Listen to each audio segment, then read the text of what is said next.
Hello, everyone. Welcome or welcome back to those who are returning or those who are just joining. I'm going to share my screen here and we're going to hop into our presentation. Much fun. So this is Seeing the Whole Child, What Influences Behaviors. This is part of our Dnaagdawenmag program, which translates to Path of the New Heart. This name was gifted to us by John Rice. So hello, welcome again, Anine Bozo. I'm Cody Atwood. I was formerly family support worker at Dnaagdawenmag, Binnoojiiyag, Child and Family Services, and I transferred over to autism support worker this previous year. And I'm really excited to join with you guys today to have this conversation. I've had a lot of fun doing these presentations and these workshops, and I've been able to explore myself. And also the topics that we include too, right? But part of the reason that I do this is definitely influenced by my grandma, who is elder in the Dnaagdawenmag Nation in Cranbrook, British Columbia. This is a nation that spans over 30,000 kilometers. So up from Yachanuki, which is in Creston, down into the Tobacco Plains, which is in Montana. So this is just a little bit about me, and I'll pass it over. Thank you, Cody.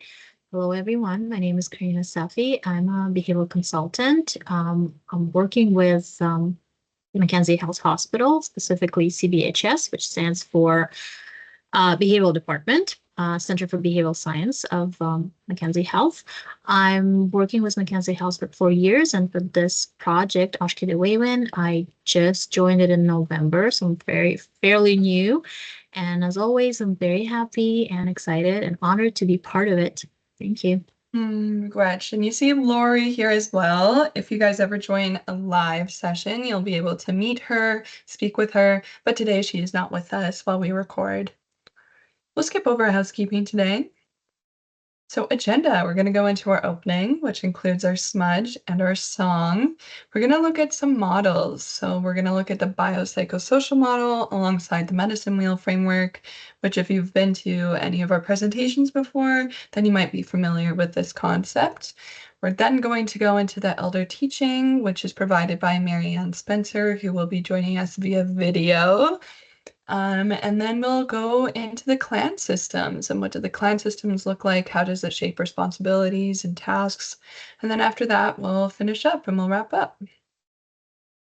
So this is our song, and I chose this song today because I first heard it through our elder Hilton King. And I remember my first impression of this song just being how wonderful the experience was of all of us collectively coming together and singing and getting our blood pumping and rushing.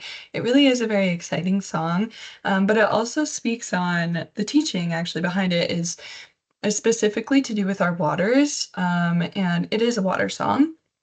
And this song speaks on the first half, speaks on how we transfer from winter into spring, and you'll hear the drip, drip, drip of the water as it melts the ice, potentially off your roof, or you'll hear the running waters as you're going about your day and you'll think, wow, like, our blanket, the blanket in the winter was melting. And then the second part of the song, it picks up, right? It creates that speed, that rush that's from our waters and our ice actually breaking on the rivers. So you'll hear the crash, the big crash, and it's a beautiful sound to hear, but that's kind of where it picks up and things get more, loud and more exciting. And yeah, it's kind of transformative talking about winter into spring, and I think that's fitting because that's what we're going through right now. So I'm gonna light a smudge first just to thank everyone for watching, listening to us, and just to go into this conversation with a beautiful outlook and this kindness. Ooh, big smudge here. We're gonna use that kindness, we're gonna use that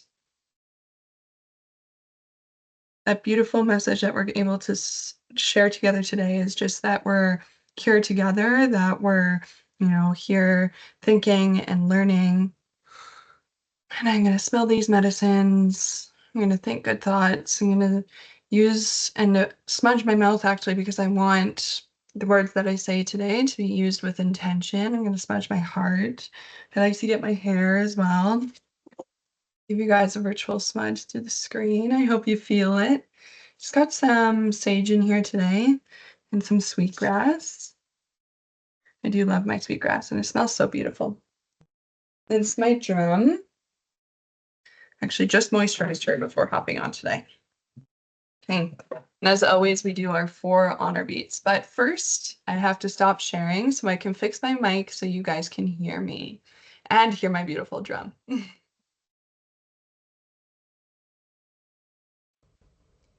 Perfect. And sharing again. Awesome. All right. Karina, you'll have to give me a thumbs up if you can hear this. Awesome. Okay, we're going to do our 4 honor beats.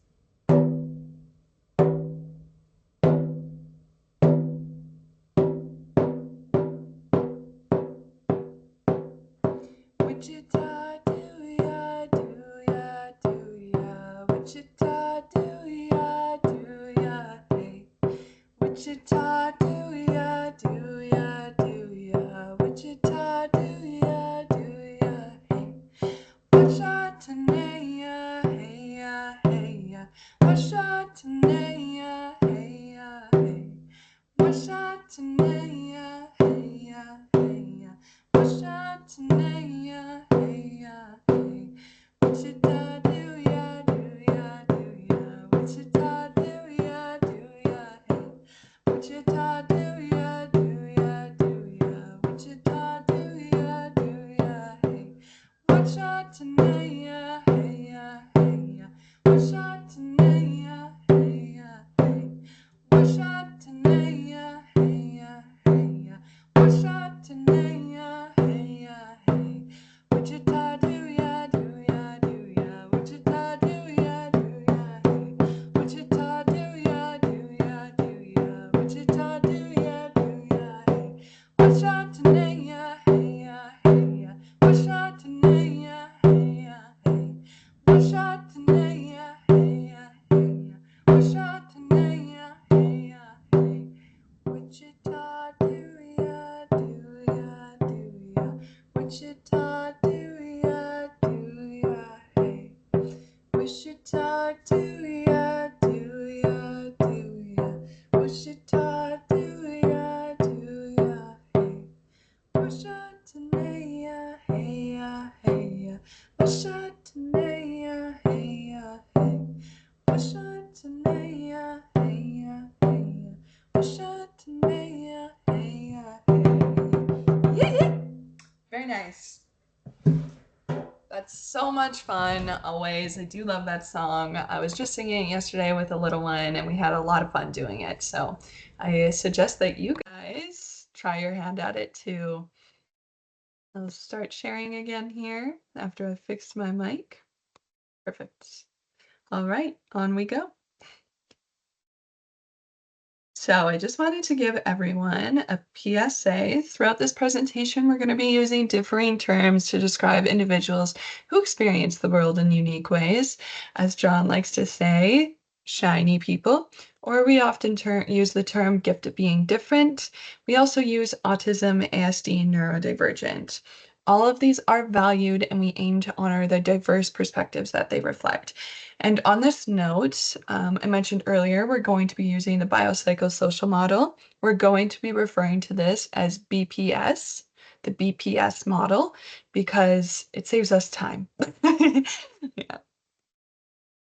Thank you, Cody. Thank you. Yes, that's an important part. And before we dive in, just a quick note on what we'll be covering today. We're going to focus on positive, proactive strategies to help avoid challenging behaviors. This is going to be a general overview, so we won't be getting into specific consequence-based strategies. And remember, everyone's different, so it's important to find what works best for each individual specifically. And for those trickier situations, a full assessment can be super helpful. So just keep that in mind, please. and our biopsychosocial model, or BPS. We're going to explore what influences behavior through two lenses, the BPS model and the medicine wheel.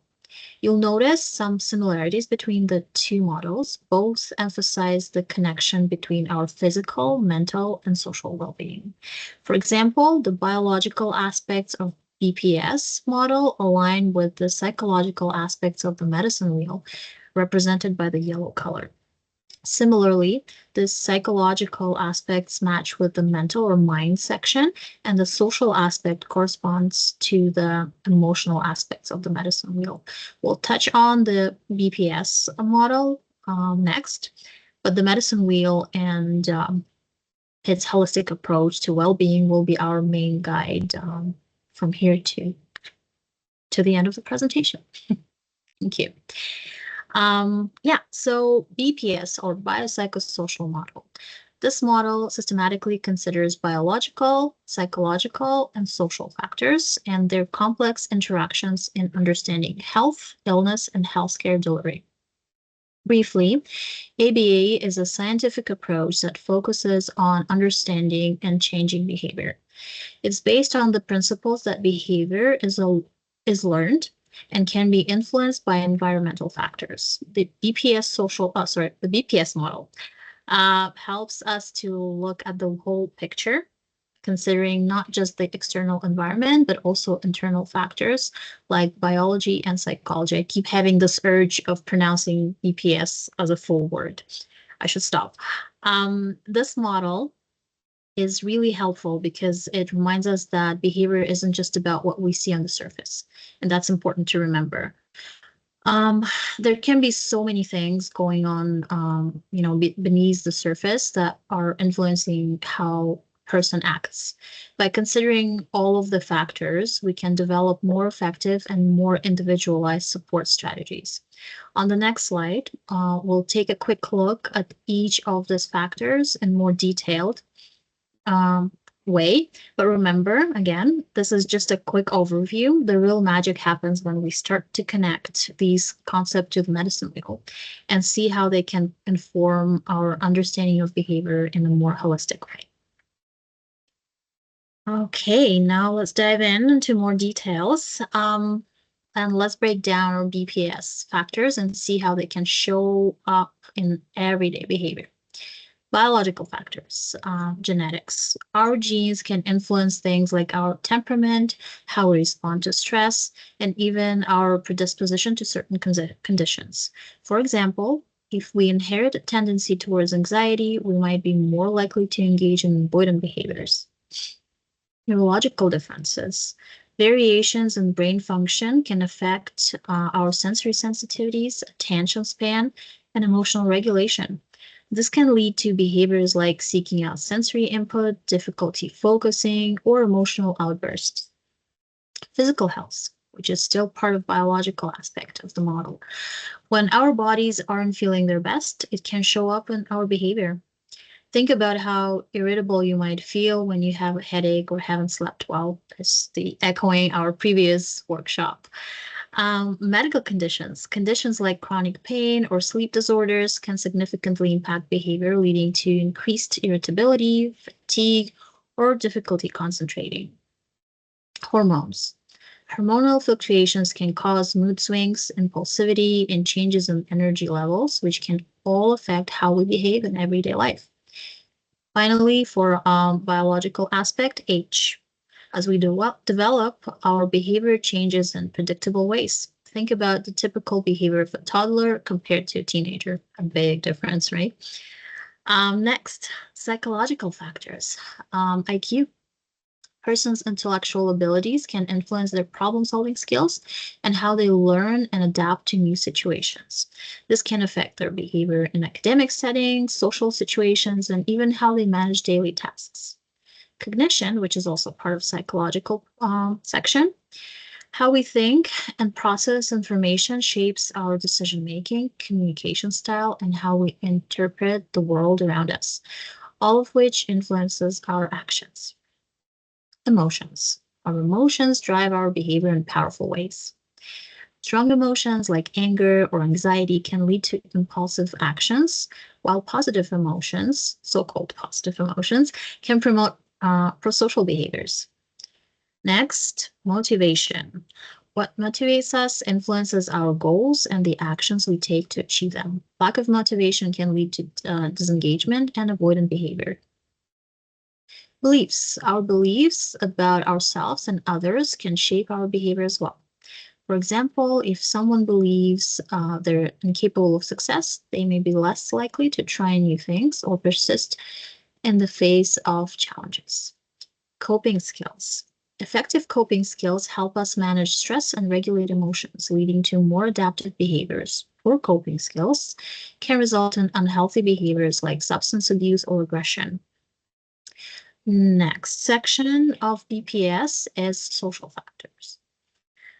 It includes environment, culture, relationships, economic status, and stressors. Environment. So our environment can either support or hinder positive behaviors. A chaotic or unsafe environment can increase stress and trigger challenging behaviors, while a nurturing and predictable environment can promote well-being and positive behaviors. Culture. Cultural norms and values influence social behavior, communication style, as well as we express our emotions. Or we don't express our emotions because in some cultures it's not so common, right? So relationships, strong supportive relationships can foster positive behavior and resilience, while unhealthy or unstable relationships can contribute to negative behaviors and emotional difficulties. Economic status. Financial hardship can create stress and limit access to resources, which can lead to increased risk of behavioral health challenges, unfortunately. Stressors. Exposure to significant stressors can trigger a range of emotional and behavioral responses depending on individual coping mechanisms and available support systems. So, as you can see, behavior is incredibly complex and influenced by a wide range of factors. By understanding this BPS influences, we can gain a more holistic view of the individuals we support and develop more effective strategies to promote well-being. We'll now explore these areas in more depth, connecting them to the medicine wheel to gain a deeper understanding. Speak wet, Karina. Yeah, so here's how we kind of laid out the medicine wheel in relation to the BPS model. We can break this medicine wheel down in the context of using it to view and understand behaviors. But behavior is often misunderstood as something that needs to be managed or corrected. But through the lens of the medicine wheel, alongside the BPS model, we're able to see behavior as a response to something deeper, some deeper needs. When someone behaves in a certain way, whether it's through random withdrawing, acting out, struggling, etc., or something, struggling to focus, any of these behaviors, it's not random, it's typically a signal. Their mind, body, heart, or spirit is communicating something. To put this into an example, a child who lashes out might not just be difficult. Maybe they're, experiencing something. Maybe they're physically exhausted, hungry, or maybe they're overwhelmed by their environment.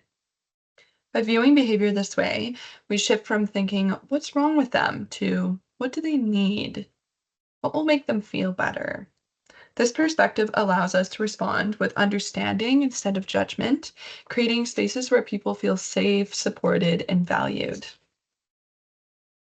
It acknowledges that healing comes from addressing the root causes, because at the end of the day, behavior is communication, and you're going to hear that a lot throughout this presentation. So let's look at these. We have the spiritual factors, connection to the land and nature. This emphasizes the importance of our relationship with the land and connecting to our land. Senses of purpose and meaning in life. This highlights the need for a sense of direction and fulfillment. Cultural teachings and spiritual beliefs. Well, these differ, but it acknowledges the role of cultural traditions and spiritual practices in well-being. We have some grounding practices on here too. This refers to the practices that, help ground us and help connect us to one's inner self. and our spirit, right? So as you saw earlier, we sang a song and we had our smudge. That's part of the practices that I like. I also keep my medicine pouch on me. Sense of gratitude and reciprocity. This underscores the importance of appreciation and giving back. You also see feelings of loss and identity on there. That recognizes that the loss of identity can negatively impact spiritual well-being. And we do know a few factors that, might include this, such as intergenerational trauma or residential schools, right? There's a lot of assimilation and colonization that led people to feeling lost. So we're trying to help balance and help bring ourselves back to our spirit, right? That's what that's for. We also have the physical factors here. We have our basic things like nutrition, water intake, sleep hygiene, which we did a whole workshop on. Our physical ailments as well. This is the impact of physical health issues, which you'll see like illnesses and conditions on there too. Sensory sensitivities. This is especially important for, our little ones, our shiny little ones. This recognizes that sensory sensitivities can really affect physical well-being, which in turn can affect all of them, right?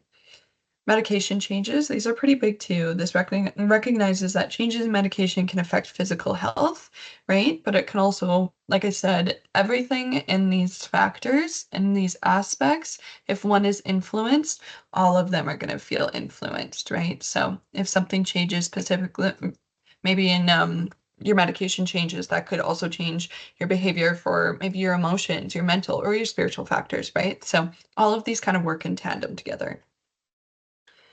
We also have hormonal changes. This highlights the role of hormonal fluctuations in physical well-being.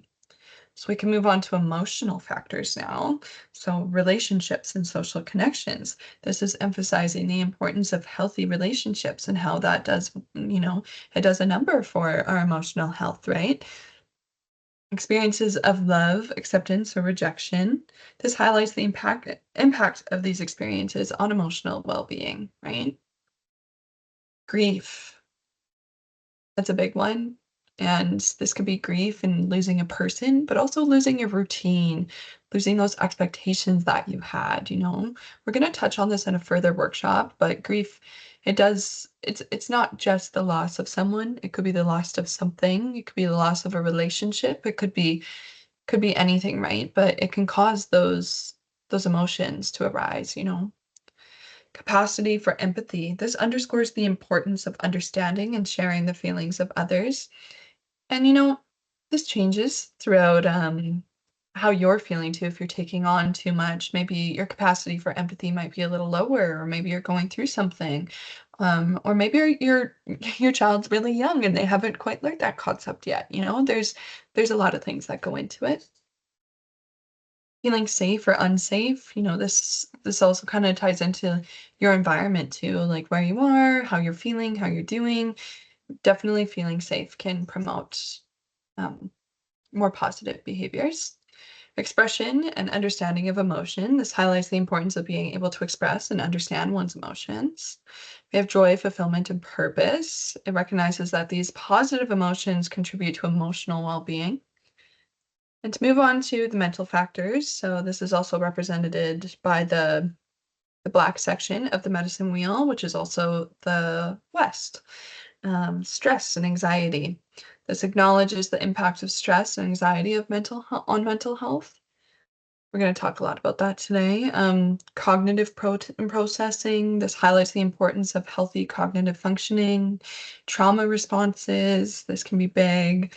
It recognizes the impact of trauma on mental well-being, like I mentioned earlier. Ability to self-regulate. This underscores the importance of effective problem-solving skills. We got communication abilities on here as well. So this is always going to be different for everyone, and it depends on culture too. So maybe that's, eye contact could be revered in one culture, and other times it could be, respect thing too. So this is all communication abilities, and that varies, and it could vary with our shiny children as well. So sometimes our shiny children would like to use a picture exchange communication system, and maybe that's how they communicate, right? So there's different ways of communicating. even our body language and how we communicate through body language too. So it's different for everyone. And I think definitely that could impact the mental factors as well. Executive functioning skills. This is the ability to plan, doing organization and time management as well. And then self-perception. I think this is really important because it highlights the self-image that we have and how this can affect like our mental well-being too.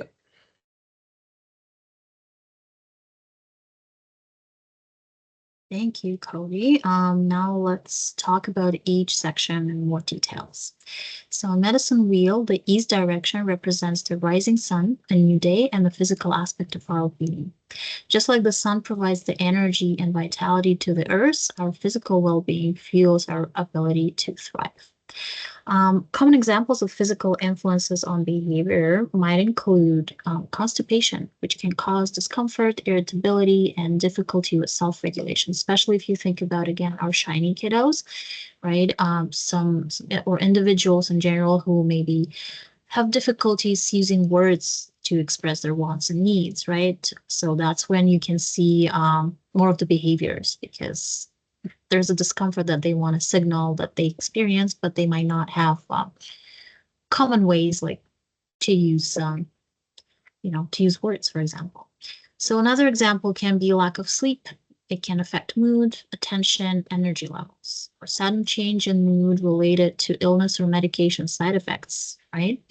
As we've seen, physical imbalance like discomfort, fatigue, and sensory overload can significantly impact behavior.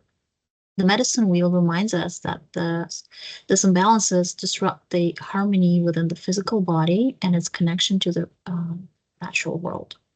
Similarly, physical strengths like well-being, energy, sensory regulation contribute to positive behaviors. In the medicine wheel's view, these strengths represent a balanced and harmonious connection between the physical and spiritual realms, and that's what we want. Um, when supporting a child, it's very, very important to rule out any underlying medical issues. I think during our live presentation, Lori had a very good example of how she worked with a client that exhibited lots of what we call challenging behaviors, and it was hard to find. They were trying to find a reason why, and then it just ended up being some physical discomfort. So we always encourage parents to keep a detailed record of their child's symptoms and behaviors, as this can be incredibly helpful for healthcare providers because we can trace out the pattern of behaviors. And that is kind of like a little bit of a detective work if we talk about ABA. So please remember, advocating for your child's well-being is the key, and it's very important. Never be shy. Here are some practical tips to consider. So rule out medical issues, as I already said. So schedule comprehensive checkup with the child's healthcare provider. That's one of the options. Keep detailed record of any symptoms, as detailed as possible. Consider potential allergies or sensitivities. Consider common co-occurring conditions in autism. So some gastrointestinal issues, sleep disorders, epilepsy. Those are very common among our autistic individuals. Organize and track medications and supplements. So maybe we'll notice some patterns there, right? Optimize the sleep environment. Create a consistent bedtime routine. Ensure the bedroom is dark, quiet, and cool, or whatever is more comfortable for your child. Establish regular sleep-wake schedule and limit screen time before bed. Next tip is promote physical wellness. Provide opportunities for regular physical activities, ensure proper hydration and nutrition, manage sensory input, reduce expectations when the child is unwell. Protecting existing strengths is just as important as addressing challenges. And this is how we can do it. Some of the examples. So, for example, maintain regular health checkups. So regular appointments with healthcare providers is, if this is within, your comfort level, something that you do, try to do it regularly.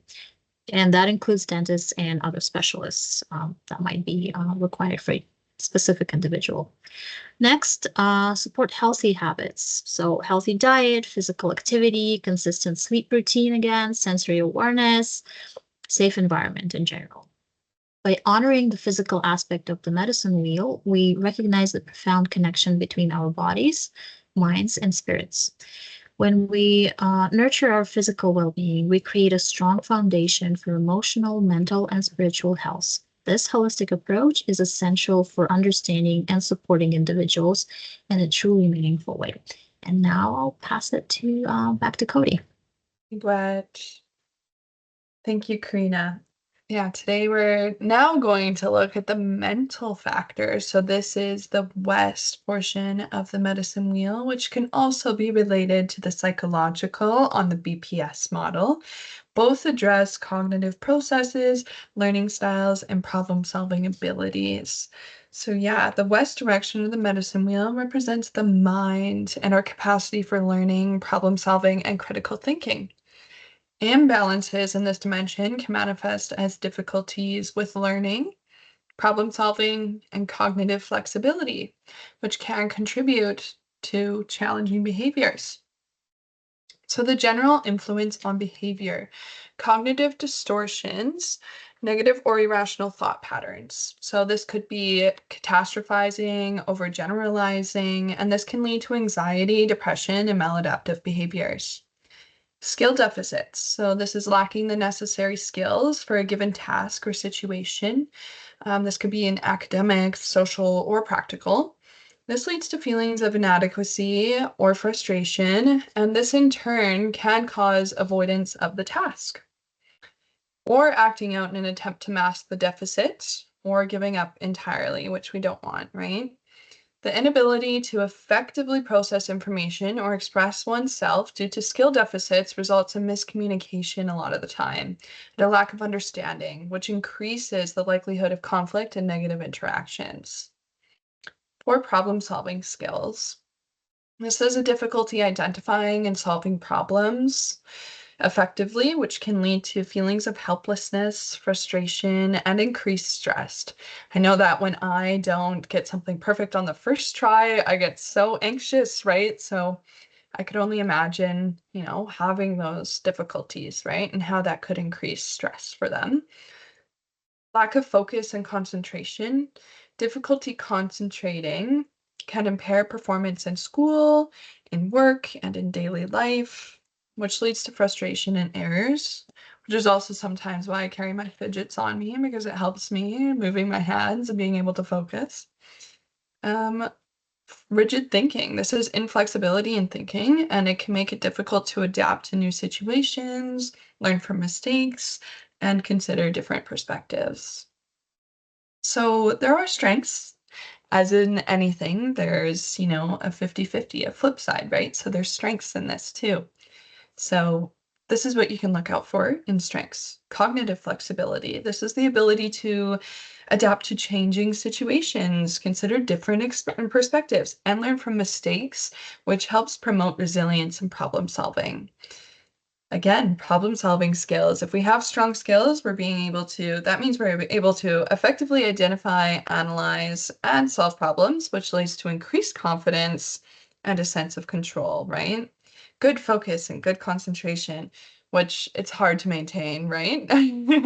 A regular person, that can be difficult on any day. This is just the ability to concentrate, which allows for efficient learning, effective performance, and a sense of accomplishment. We have critical thinking skills. If we use these, we're able to evaluate information, identify biases, and make sound judgment, which promotes informed decision making. We can use our growth mindset. So this is believing that abilities can be developed through effort and learning, which fosters resilience, perseverance, and willingness to take on challenges. So what can we do? What are the practical things that we can do to increase these strengths? We can provide individualized learning supports and accommodations. You'll also hear the word individualized many times throughout this presentation because every person is different and everyone needs something different, right? It's not a one size fits all. So we can use visual supports and structured routines to promote understanding and predictability. We can create visual schedules. These are great. So this can be a daily schedule or a weekly schedule or schedule for a specific activity. We can use pictures or words or a combination of both. We can establish clear and consistent routines. This helps the child know what to expect and it helps reduce anxiety. We can use first then statements. So first we'll put on our shoes, then we'll go to the park. We can use visual timers to show the passage of time. We can use visual cues to support communication and understanding. We can label objects around the home for familiarity. We can provide visual instructions for a task. We can break down tasks into smaller steps. And we can use pictures or words to illustrate each step. We can teach problem solving and coping skills. Let's identify the problem. Let's help the child clearly define the problem and work through it with them. This could look like brainstorming solutions, choosing a solution with your child. We can try out the solution, and if it doesn't work, what do? We just try again, and we can pivot and we can try something new, right? So let's evaluate the solution. Let's evaluate the result. Did it work? If not, we can try something new. And again, use your visual aids to support this process. For example, a chart with the steps listed. We can, again, break tasks down into smaller steps, and this is by providing clear instruction and using reinforcement to shape the desired behaviors. So we can divide complex tasks into smaller, more manageable steps. We can provide clear, concise instructions for each step. We can offer assistance and support as needed. And again, visual aids, you knew what I was going to say. Predictability, prepare for changes. We can't always do this all the time because changes happen sometimes out of the blue, or maybe we don't know like when a change is going to happen. So it's hard to communicate this to our children if we don't know that the change is coming.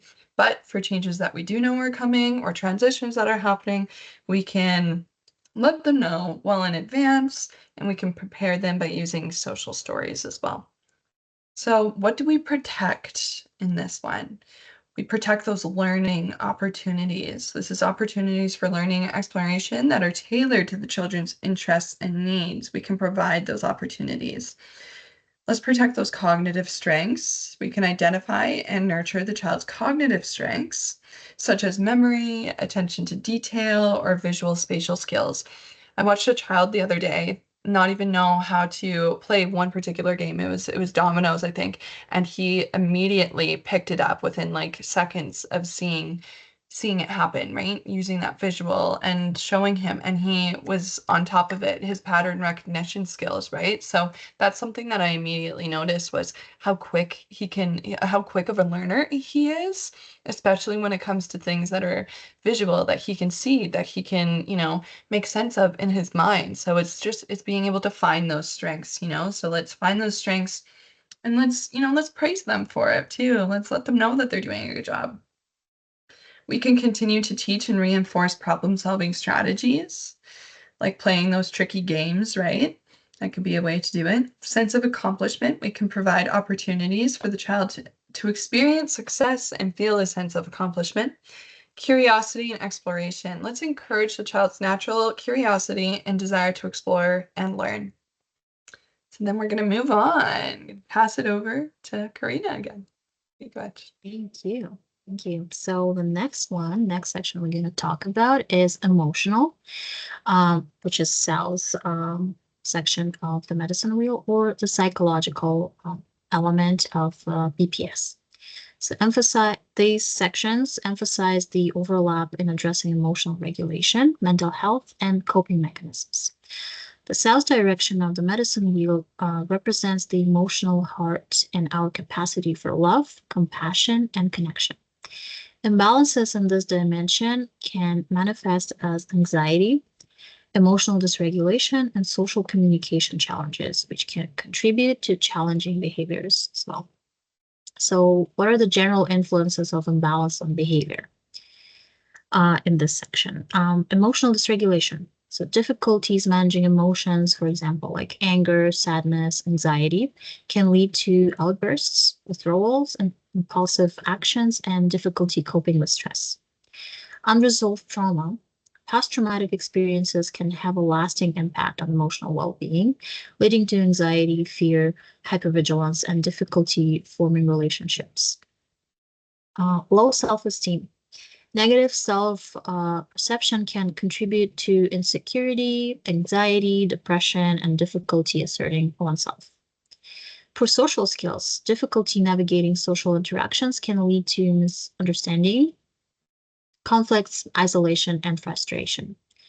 Lack of emotional support. So feeling unsupported or disconnected from others can lead to loneliness, sadness, and difficulty coping with challenges. And in general, all those changes do lead to, you know, changes in the behavior as well that people around can see. So general influence of strengths on the behavior. Now we're going to talk about strengths in this part of the medicine wheel. Emotional intelligence, the ability to understand and manage one's own emotions as well as empathize with others, promote healthy relationships, effective communication, and resilience. Self-awareness, understanding one's own emotions, triggers, and needs allows for proactive self-regulation and better decision making. And that is a process probably for the whole life to learn those things, right? Strong social connections. Having supportive relationships provides a sense of belonging, security, and resilience. Positive self-concept. Feeling good about oneself promotes confidence, assertiveness, and willingness to take on challenges. Resilience. The ability to bounce back from adversities and cope with stress contributes to emotional stability and positive behaviors. And just one thing I would like to mention that those are beautiful skills and strengths, but remember, if we're talking about young individuals, about children, remember about age, right? Of other section of the medicine wheel and the BPS. All those skills, they come with time and with age. So the younger the individual, we need to make sure that as an adults around supporting this individual, we model those skills. They just don't come from somewhere. Kids learn when they see things, right? Back to what Cody was just talking about, visuals, right? And visual includes also the modeling, experiencing it in the world. So what do we do to support and work with imbalances or strengths? To provide emotional validation and support. So use simple empathetic statements. For example, I see you're feeling frustrated, or I see you look frustrated. It's okay to be angry. That sounds really hard. Acknowledge their feelings, even if you don't understand the reason. Avoid dismissing or minimizing their emotions. So kind of just be with them, help them experience those feelings, even if they're hard and not pleasant. Offer physical comfort if accepted and if acceptable. A hug, a hands on the shoulder, or simply sitting nearby can be reassuring and supportive. Create a feelings chart or visual aids. Again, visuals is a big part of supporting children and really the older adults too as well, like everyone. So using visual aids can help children identify and label their emotions, right? Teach emotional regulation strategies such as deep breathing exercises, mindfulness practices. Those are simple and very effective. Counting is another one, counting to 10. So just offer, let's count to 10 slowly. Taking a break. It sometimes feels like it's given that when you need a break, you ask for a break. But again, children need, they need to learn. They need to be shown that you can actually ask for a break. So make sure that, you model that, or maybe offer, oh, you look like you're overwhelmed a little bit. Why don't you take a break? Why don't we take a break? And ensure there's a quiet and maybe comfortable space for that if possible. So simple mindfulness as well. Let's focus on what we can see or what we can hear or smell right now. So it's kind of like a gentle redirection from those big emotions in the moment, right? Explore social skills training to improve social communication. That's another tip. So use social stories to explain social situations and expectations. Social stories, we use them quite often in ABA. So those are short, personalized stories that describe a situation, the expected behavior, and the potential consequence. So again, we're just showing if this behavior happens, that's probably most likely what be a consequence. because children are young and their experiences are very, experiencing of this life are very limited because they didn't go through a lot of situations, right? And they cannot even imagine what consequence can be for some behaviors. So through social stories, we kind of help them with that understanding. Role playing social interactions. So practice common scenarios such as greetings, asking for help, or joining a group. Another one, use visual cues to support communication. For example, picture cards or communication boards. Lots of visuals. We are very pro visuals here. Provide opportunities for structured social interactions. So this could include play dates with the familiar peer, participation in social skill groups if available, and if it's comfortable enough for a child, or joining a club or activity that aligns with child's interests, and teaching turn taking. That also is a part. This also is a part of self-regulation. So during games and conversations, make sure you kind of verbalize that. Oh, we're taking turns. This is my turn. This is your turn. That helps too. Preparing for transitions, another tip, give advanced warning. In 5 minutes, we're going to leave for school, for example. Use, again, visual timers. This helps the child understand how much time is left because time is a very difficult concept. A lot of us as adults, we probably don't remember, but it was difficult to figure out at the beginning, right? Create a visual schedule. Visual schedule usually shows the sequence of activities for the day, so reduces the anxiety, right? Consider cognitive behavior therapy or CBT, counseling to address anxiety and emotional regulations. That is probably for a little bit older, maybe preteens, also very effective. And use an ABA lens if you're up for it. Teach replacement behaviors and functional communication skills to address the function of the behavior. That's what we do is ABA. What and how to protect those strengths, right? Emotional safety. Create a home environment where child feels safe to express their emotions without judgment or punishment. Try to build positive relationships. So foster strong, supportive relationships with the family members, friends, and neighbors. Create opportunities for joy and play. Make time for activities that the child enjoys and that brings them happiness. Work on self-esteem, focus on the child's strengths and accomplishments, building their confidence and self-worth. Last but not least, emotional expression. Encourage healthy ways for a child to express their emotions, even if they are unconventional. So by nurturing the emotional dimension of the medicine wheel, we foster a sense of connection, compassion, and inner strength. When we support emotional well-being, we create a ripple effect that touches every aspect of personal life, paving the way for a brighter future. And on that note, I'll pass it back to Cody. Good. So yeah, this is our last close-up on the medicine wheel. This is the spiritual section, otherwise known as the north section of our medicine wheel.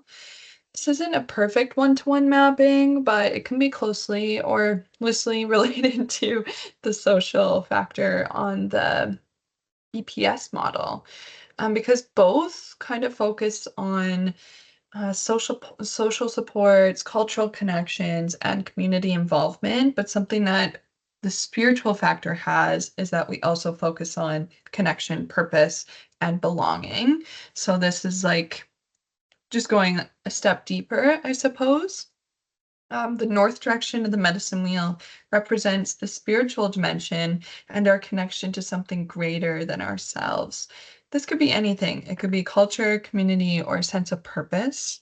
Imbalances in this dimension can contribute to like challenges and challenging behaviors, such as a lack of connection potentially to culture, community, or a sense of purpose. Like that, if you do feel imbalanced in this, you might see, as I have on the screen here, apathy, isolation, or demotivation. So the general influence or impact on this, the lack of meaning and purpose. Feeling disconnected from something larger than oneself can lead to feelings of emptiness, apathy, and a lack of emotional availability as well. Existential anxiety. I know this can be a common one too, because we always wonder what's next. It's that big question. What's the meaning of all this, right? So that can cause some anxiety. And we can worry about the meaning of life, death, and one's place in the universe. This can lead to depression and a sense of unease, maybe like an overwhelmed type of feeling, right? Lack of connection. This is feeling isolated or disconnected from oneself or others, from nature, especially from the land. Um, and a lack of sense of community can also contribute to loneliness and despair. Moral distress, right? That's a big one. Feeling conflicted about one's values or being forced to act in ways that might violate what our values are, which can also lead to stress, guilt, and anger. The loss of hope. This is feeling hopeless or pessimistic about the future, and this can lead to disengagement, apathy, and a lack of motivation. So we can look in some strengths as well and how these might influence our behaviors. If we have a sense of purpose, we might be more inclined to being motivated with some direction and resilience. If we have that connection to something larger, again, it could be anything. This can be nature, community, or a higher power. This provides us with a sense of belonging, comfort, and support. Strong values. If we have those strong values, that can provide guidance for decision making and it promotes ethical behaviors as well. If we have hope and we have optimism, that means we believe in a positive future, which further promotes motivation, resilience, and a proactive approach in life.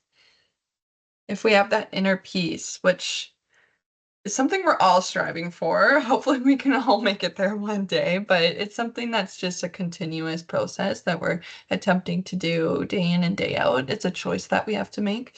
Feeling that inner peace, it can provide contentment, which means we're content with things, and that promotes emotional stability and well-being. So what can we do? What are some practical actions that we can do? Well, we can spend time outdoors regularly as much as we can. I know with the sun coming out again, it's feeling motivating, right? I'm feeling like I'm out of my slumber and I'm into like, yes, the sun's out. I feel ready to go. I feel happy. I feel connected outside again. I feel more grounded. So we can do walks in the park. We can visit a nature center. Or we can simply just sit in the backyard too, take in that vitamin D. Yeah. We can encourage observation of nature. So we can take our little ones outside. We can listen to the leaves blowing, the wind swaying, the grass. We can look into the sky, see the birds flying by. And I also recommend taking a journal outside too. Something fun that I've seen other caregivers and parents do is poking holes in a cardboard sheet and drawing a vase for flowers, and then you can go outside and you can like fill up dandelions or something in this and it would make a little vase. So that's also something that you can do if ever you do find yourself like by some medicines, for example, like you find some cedar. I would recommend and definitely totally recommend that you take a pinch of tobacco and you leave it in that place because it's just thanking Creator for giving us that gift and giving us the ability to, take this back home with us and use it to our desire. So definitely bring some tobacco on your walks with you and leave a little speck wherever you go, just to give that thanks if we do collect anything. But yeah, there's a few things that you can do outside. I know children do love being outside for the most part. I did. I like splashing in puddles and all that. But yeah, create that nature journal. Mindfulness and relaxation, definitely promote that. So we can practice simple mindfulness exercises. We can focus on our breath. We can listen to the calming sounds, or we can engage in guided imagery. We can create a quiet space in the home. This can be a place where you or your child can go to de-stress and relax, right? So you deserve that quiet time too. And if you need it to just recenter yourself for 5 minutes, do so. It's important that you do that. Listen to calming music. We can practice gratitude. We can encourage the child to think about things that they're grateful for. We can definitely want to focus on community connection, if it's appropriate to your beliefs, of course. So we can attend community events, much like these ones, right? We can build that community. We can participate in volunteer activities. We can connect with extended family members or the chosen family too, right? Because sometimes families look different. It's never going to be nuclear, or it can be, but most times families vary in sizes, styles, and communication styles and dynamics. So just choose your family and look for your family and connect with them, right? And if you're religious or spiritual, you can participate in relevant activities or traditions. You can promote a sense of purpose. Let's help the child explore some activities and rules that give them a sense of meaning, such as helping with chores, caring for a pet, or pursuing a special interest. I know a child who can build Legos like no tomorrow, and we enrolled him in a STEM program with Legos where he was able to create like little machines that actually move with Legos. So that was something that really spoke to him and he enjoyed it. So let's help find that purpose. We can encourage acts of kindness, even small little ones. This can foster a sense of purpose and connection to like a greater purpose, a greater image, right? And I think what's most important here, especially for our Indigenous families, is culturally grounded activities. We definitely want to do our best to try and learn or speak your language, if applicable, of course. So do your best, always learn, always strive to learn. I know Ojibwe.net has a lot of resources and a lot of different songs available with lyrics and phonetics, and there's a bunch of different stories on there too that you can share with your child. First Voices also has a bunch too, so it's a really good language learning app. Definitely share traditional stories and teachings to the best of your ability, or seek out those stories and those teachings so you can share and pass on to your child, because that's how, intergenerational teaching and learning works, right? We want to pass down. We can participate in cultural ceremonies and events. We can connect with elders and with cultural resource advisors. I know if you have a friendship center near you, you'll be able to connect with a cultural resource advisor. I think monthly memberships are like $2. So if you can find that somewhere, definitely look into that. They have a lot of amazing opportunities and activities for children as well to learn where their different stories, different teachings, and so on and so forth. So that's great. Look into that. We can engage in traditional arts and crafts, and we can learn about the history and culture of Indigenous populations, and different communities as well. So that's really important just to be in the know. So then we're able to, share. Again, the process of it is sharing. That's one of our core foundational um, things is to share, which is why we're doing this too. And what we can protect, the sense of belonging, connection to nature, that inner peace, that sense of purpose, and that cultural identity. So definitely protect and nurture the child's cultural identity and connection to their heritage. And we can protect those values and beliefs. So then I'll go on. We're kicking, we're rolling, hey? Guys, so this is the medicine wheel. You saw them all separated, but this is how it works together. So you'll see that Karina, lovely, amazing. Thank you for this visual. It's beautiful. You can see how we've laid it out here: spiritual, physical, emotional, mental/mind, and these all kind of connect with the BPS model as well. And we have behavior in the center. So how does it interact with behavior?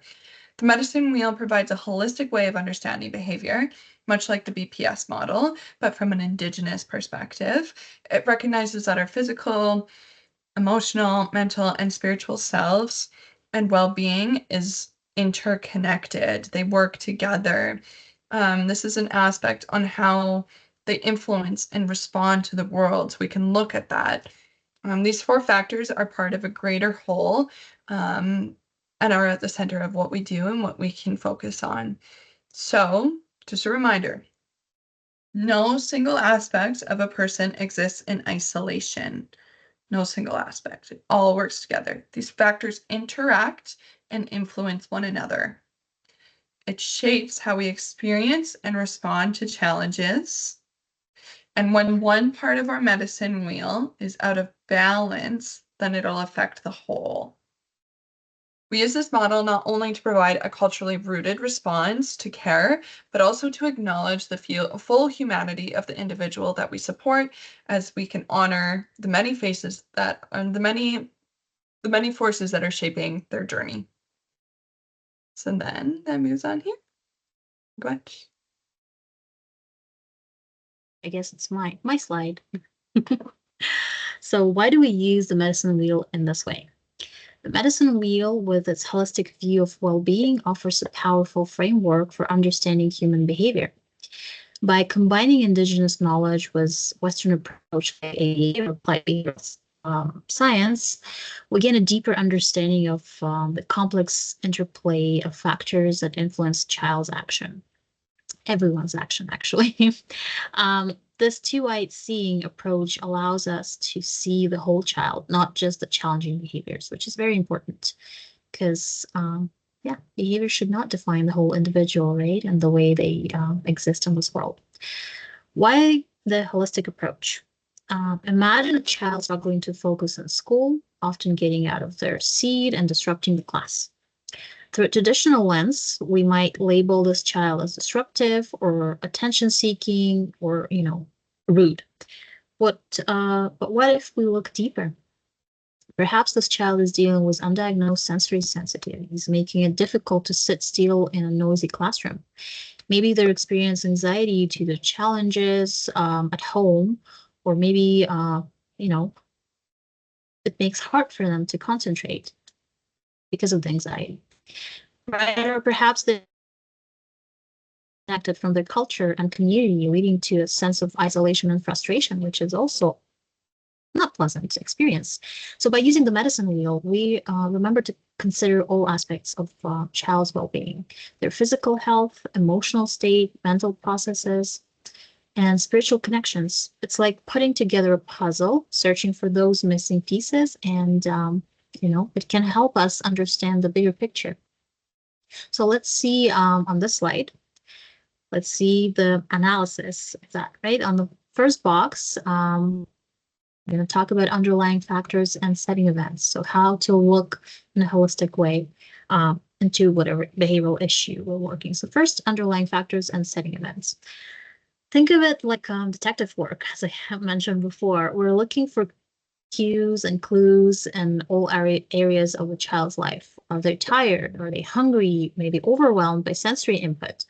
Or just overwhelmed by the information, right? Maybe they're feeling anxious or misunderstood, or struggling with a specific task, or feeling disconnected from their culture or community. So many options. So in ABA terms, we talk about antecedents and setting events.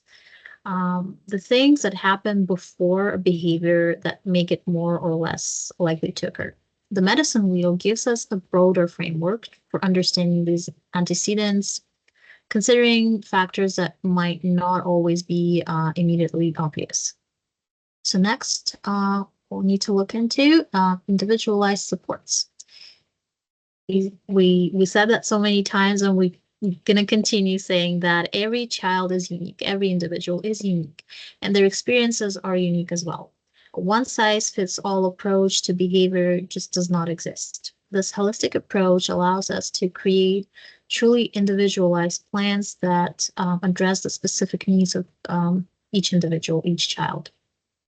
Once we understand what's influencing the behavior, we can tailor our interventions accordingly. This might involve making changes to the child's environment, teaching them new skills, providing emotional support, or connecting them with cultural resources. We're not just trying to stop the behavior, we're trying to support the child's overall well-being, which will in turn lead to more positive behavior. And something that I always try to remind myself and clients I'm working with, the families, the behavior that looks the same can have very, very different reasons why they happen, right? We can have two children that are maybe throwing objects at other people. They do the same, like they exhibit the same behavior, but the reasons why they do it may be so different. So that is why it's important to keep those moments in mind. So next one, strengths and supports, prioritizing those two. This approach isn't just about identifying problems, it's also about recognizing and building on strengths. Every child has strengths, even if they're struggling with challenging behaviors. The medicine wheel reminds us to look at the whole child, not just the challenges, which is amazing. And that's how we always should approach. So, what are their interests, for example, right? What are they good at? Like Cody was talking about the client, right? Like the recognizing right away the visual patterns or, visual learner, or maybe they're good at music. So we need to look into that as well. What brings them joy? What are their, cultural connections? That's important too. So by identifying and nurturing these strengths, we can build the child's confidence, child's motivation, and resilience. We can use their strengths as a foundation for learning new skills and coping with challenges. Because it shouldn't be a struggle, right? Learning new things, we want to make it as positive experience as possible. And for that, we need to know the strengths and what bring them joy.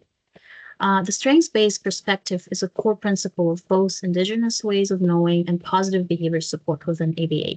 It's about empowering the child and helping him thrive. So basically, we want to concentrate on child's gifts to make them more successful in the future and help them overcome some challenges, right? So supporting families, how do we do that? When you look for support from a community, think about what type of current supports have the biggest impact on you, your child, and your family. What types of supports are missing? What obstacles are in the way of these supports? How do we protect strengths that we just talked about? We also need to identify and protect the strengths, right? That are already present. So we need to see of what are the positive aspects of child's life that needs to be nurtured and preserved. Do they have the supports they need to maintain the strengths? How do we find those supports? By taking a holistic approach, we can move beyond simply managing behaviors and start truly supporting children and families on their journeys towards well-being. It's about empowering them to thrive in all areas of their lives, not just one, right? And with that, we can probably move on to the next one, the rule of three. When we're faced with the challenging behaviors, it can be overwhelming to know where to start, right? Because we're already tired and exhausted. So that's where the rule of three comes in. It's a simple but powerful way to organize our thinking and ensure we're considering all the important factors that might be contributing to child's behavior. So, as Lori nicely put it, just think about the three-legged stool. Imagine a stool with three legs. All three legs are essential for the stability. If one leg is missing or weak, the stool won't be stable. Similarly to that, if we ignore one of the three areas that you can see on the slide, we might miss an important piece of the puzzle when trying to understand and support child's behavior. So first leg, or first part, first rule, section one, right? Medical, psychological, and psychiatric factors. This first leg of the stool is all about looking beneath the surface. We need to rule out any underlying physical or mental health conditions that might be contributing to the behavior. Think back to medicine wheel. We need to consider the physical, mental, and emotional dimensions. Is the child experiencing pain, discomfort, or illness? Are there sensory sensitivities that are making them overwhelmed? Are there maybe any diagnoses or maybe undiagnosed medical conditions like sleep disorder, gastrointestinal issues, allergies? All of those may play a crucial role in the behavior and changes in the behavior. We also need to consider psychological factors like anxiety, depression, or trauma. So we need to think if maybe child has been, assessed or not assessed with current conditions. Do we need to maybe look more into it? It's crucial to remember that challenging behaviors are often a form of communication. We talked about it a little bit briefly, right? So the child might not be able to tell you what's wrong. So their behavior is showing you that something is wrong, something is missing, and they might need some help. This step often involves consulting with the medical professionals, your family doctor, pediatrician, psychiatrist, or any other specialists, maybe pain specialists, right? Because pain also affects mental health. Keeping detailed records of the child's behavior or any physical symptoms will be very helpful for this consultations. Sorry. Why is it important, you ask? So again, Lori during the in-person presentation shared that very interesting case, and it's actually very common, unfortunately, where the child was engaging in frequent self-injurious behaviors, and lots of interventions were tried, right? Different assessments, and eventually the family and the specialist found out that there was a physical pain that was so bothering and so uncomfortable for the child that the child was just, trying to signal with their behavior that something is wrong. And once that part was fixed, the behavior was basically gone because, that was the way of communication for that child. So focus on communication. So remember again, challenging behaviors are often a form of communication, especially for children who have difficulty expressing themselves verbally with words, right? If a child is in pain or distress, their behavior for sure is telling you something important. We need to listen to that message and address the underlying need, not just to try silence the message, but actually work with it. So next part is community support, or the second leg of the stool is about building a strong support network. This connects to the spiritual dimension of the medicine wheel, the importance of connection, belonging, and community. Who are the key people in the child's life? That's something that we want to know and, explore. What are the family members, teachers, friends, cultural mentors, maybe community leaders who can provide supports, guidance, and sense of belonging? Who can fill up this section, right? Also, we need to see what are resources that are available in the child's community. Are there support groups for parents or children or for both of them, for families that have individuals on the spectrum? Are there culturally relevant programs or services? Are there respite care options, which is also important? Building a strong support network is crucial for both the child and the family. It takes a village to raise a child, and this is especially true for children on the spectrum, autistic children, shiny children. Next is I'll talk about behavioral needs. The third leg of our stool focuses on teaching new skills and empowering the children. This connects to all 4 dimensions of the medicine wheel. We need to consider what skills to teach, how to teach them in a way that is emotionally supportive, and how to create a physically and spiritually supportive environment for the learner. What are the child's communication skills like? That's something that we need to know. Another thing for this aspect is, can they express their needs and wants effectively? So do they use words, or do they use any picture exchange devices maybe? Are they able to regulate their emotions? Do they have those skills? Or maybe we need to work on those skills first. Does the child maybe have social skill social skills to interact with other appropriately? Or maybe that's another part that we need to work first before we, move on to targeting that challenging behavior. So this is where principles of applied behavior analysis can be very helpful, because ABA provides a framework for understanding behavior, identifying the function of the behavior, or how I call it, like the big why behavior happens. What's the big reason why this behavior happens? And ABA is teaching new skills. We have lots of strategies for that. So yeah, ABA is great, but remember, we're using ABA within 2-eyed seeing approach. So we're not just applying ABA techniques mechanically.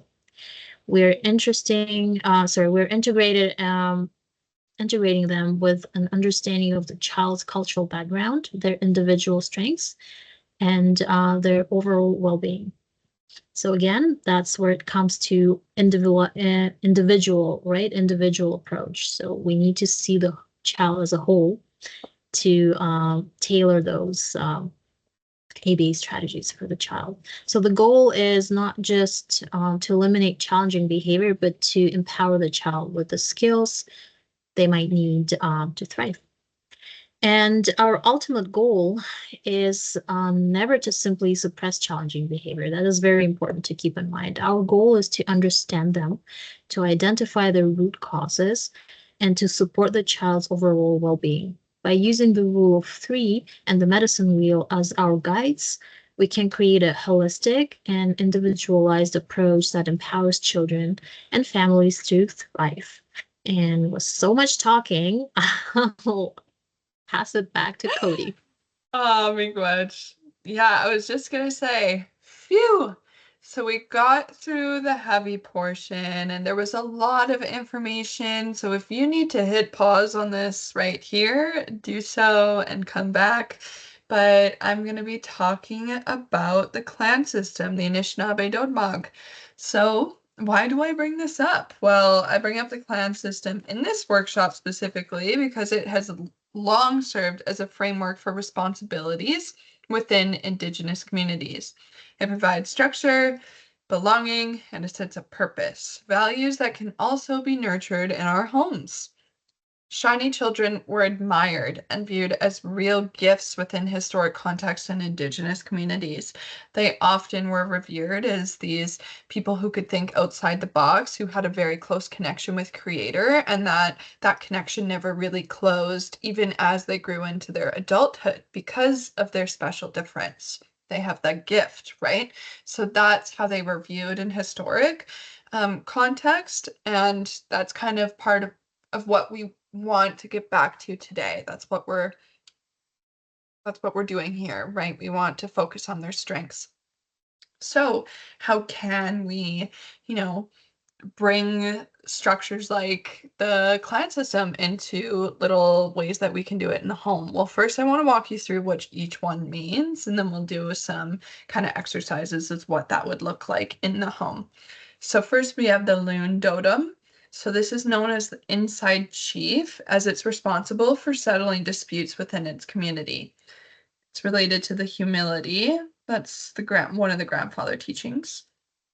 The turtle totem. This is responsible for mediation, for justice, for making laws, and helping with decisions if there's disagreements between clans. It also has healers, as they have knowledge on medicines as well. So that's represented by wisdom. We have the crane totem.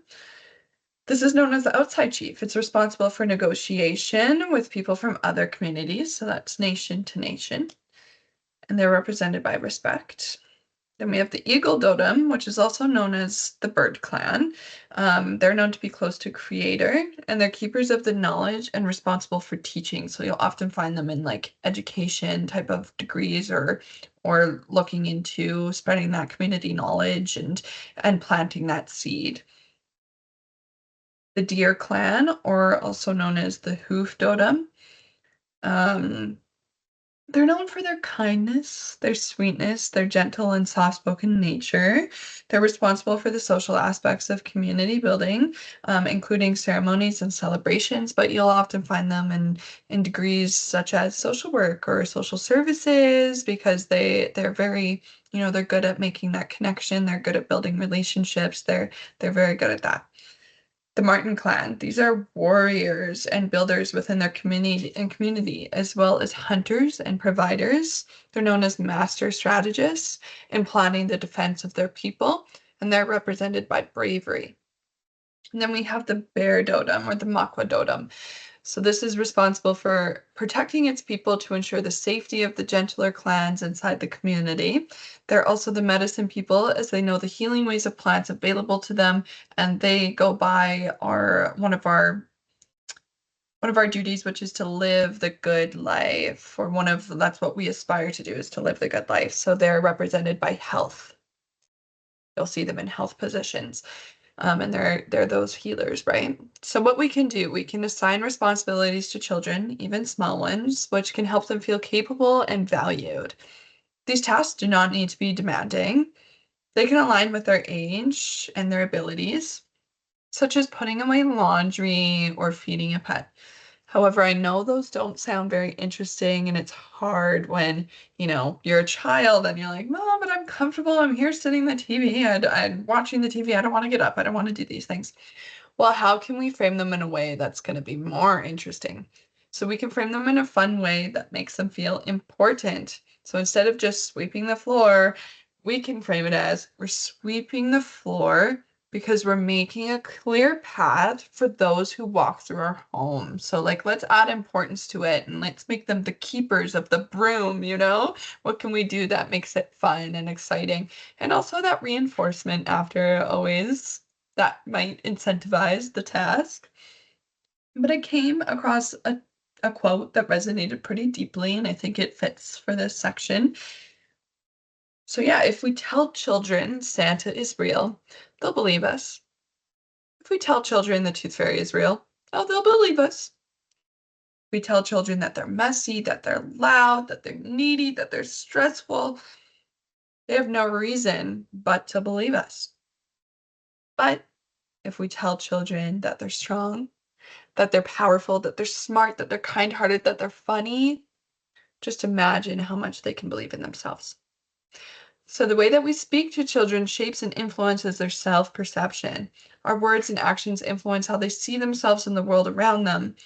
The same applies for yourself, so let this be a reminder to practice some self-compassion. But I think the reason why I bring up the clan systems is definitely because you can find that responsibility in them, right? You can see that there's tasks and there's duties, and we can do that for our children. I know with shiny children, some really do enjoy that structure. Some really enjoy that routine, right? So maybe this could help provide like an understanding of how we can bring it into the home.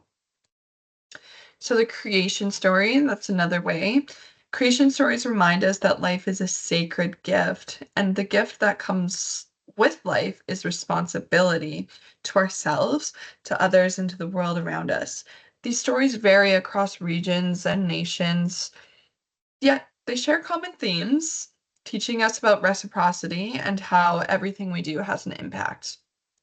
One way that we can bring this teaching into daily life is by encouraging children to see their actions as something bigger. For example, when making decisions, we can ask, how will this affect others? Or what can we do to make something fair? Of course, if your child is not verbal or not quite at the capacity to understand these things, we can always model them. Karina was mentioning that earlier. Modeling those visuals, that's really important in terms of starting to build a skill, right? I know I'm a very visual learner. And this can help children develop a mindset of consideration. Another key lesson from creation stories is humility, understanding that we're all a part of a larger whole. In the home, this can mean fostering an environment where mistakes are seen as learning opportunities, where both children and adults practice listening and reflecting before reacting. By modeling these values, caregivers can help children to grow into individuals who approach challenges and relationships with a sense of shared responsibility. So, for example, I know how stressful it is when milk gets spilled and you have to clean something up, and maybe you're also rushing out the door and you're like, oh, I just don't have time for this. It's so easy to get upset. And in fact, I'm sure we've all done it, right? However, a natural consequence instead of, a behavior that we might be exhibiting onto our children could be, okay, let's clean up the milk, right?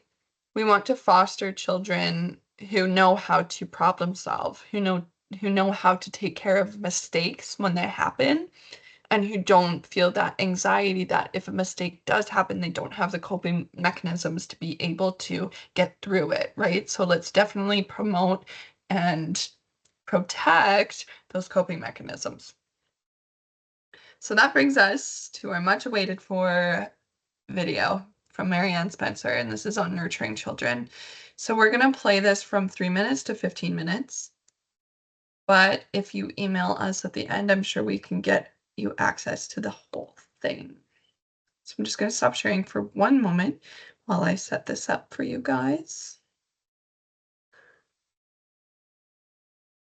And then in terms of Wi-Fi, making sure this shares properly, me and Karina will be turning off our screens, off our cameras. Okay. Chimigwetch. Let me know, Karina, if you could just give me a thumbs up when I play this. Maybe things that they would like to learn, following up on who they are and where they'd like to go, their gifts in this world. They might carry a gift that makes them different or think differently, and that's where we need to learn about that. So we have a way of being with our children in our communities where we don't do things alone. And children who are born into a clan system may have, uh, so many aunties, so many like all mothers, that are there to help guide them, to help nurture them and show them different ways, but to also learn from our children.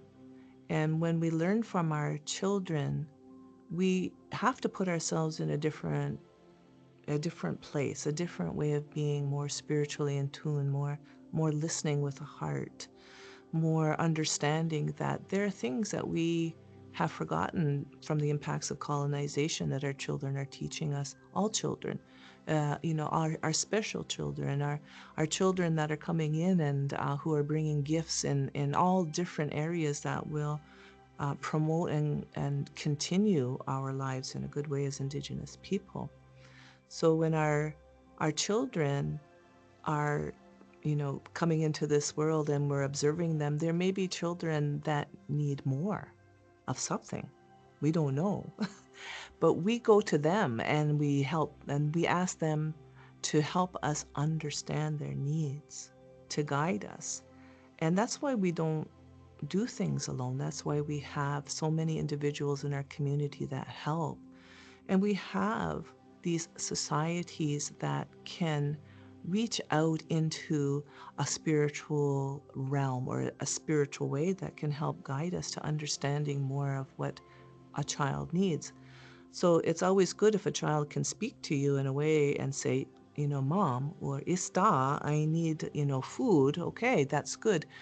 But when a child is nonverbal, or maybe a child isn't really interacting in a way or doesn't make eye contact or does things in a way that is different from us, we are to humble ourselves. We are to be patient and to sit with the child, to help them teach us, to teach the parents, to teach the community who they are, what they need, where they want to go in life, and to be able to offer those experiences in a way that will help shape them to be the human being, that they need to be in this world.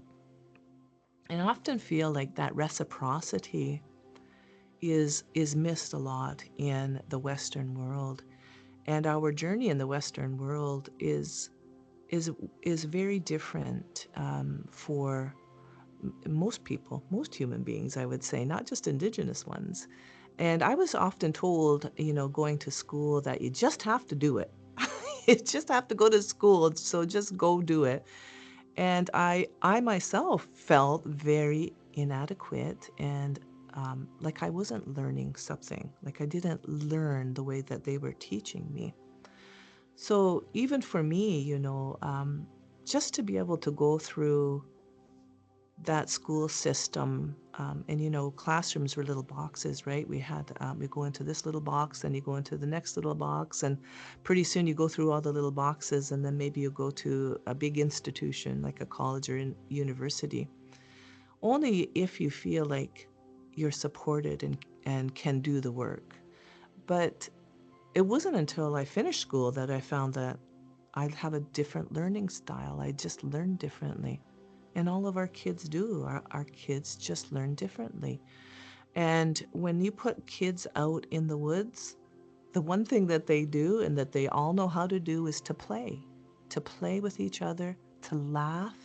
If you want to hear laughter, watch children out in the woods or in a park or out on the land somewhere.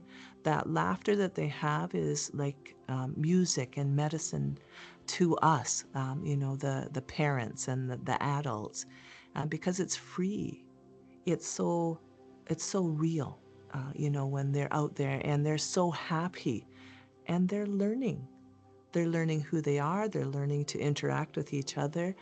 They're learning maybe about playing in the snow, that sometimes it's slippery and sometimes it's wet, right? They learn about the trees. They learn about, their boundaries out in the woods or around the house. So there's different venues for teaching. There's different ways our children learn. We're all different. All children have a way of being in this world that's unique to them. And they may not succeed in a classroom, but they may succeed out in the woods. They may succeed, when they're in the natural world in a way that supports them unconditionally, right? Holistically, with love and nurturing, and that spiritual connection that lifts them up and guides them without question, and keeps them safe. There's no fear there. There's no fear for letting our children, be playing out in the woods or playing near trees. It's just such a natural, beautiful experience. Children who learn in the longhouse are learning from watching the adults. And this is such an important exchange because we have to be really careful about how we talk, what we're doing, what we're sharing, what our children are looking at, because we model that behavior. So our children are so precious to us that everything that we do we know will impact them either positively or negatively. If we fight, the children will feel that. They don't have to see their parents fight to know that there's something going on. It's that vicarious energy, that vicarious trauma that can impact them, right? So when our children are leading us, we have to be very observant and help each other in understanding, especially if we have children that are nonverbal, that aren't communicating the same way other children can, with their vocabulary. What happens if they can't hear? What happens if they can't see?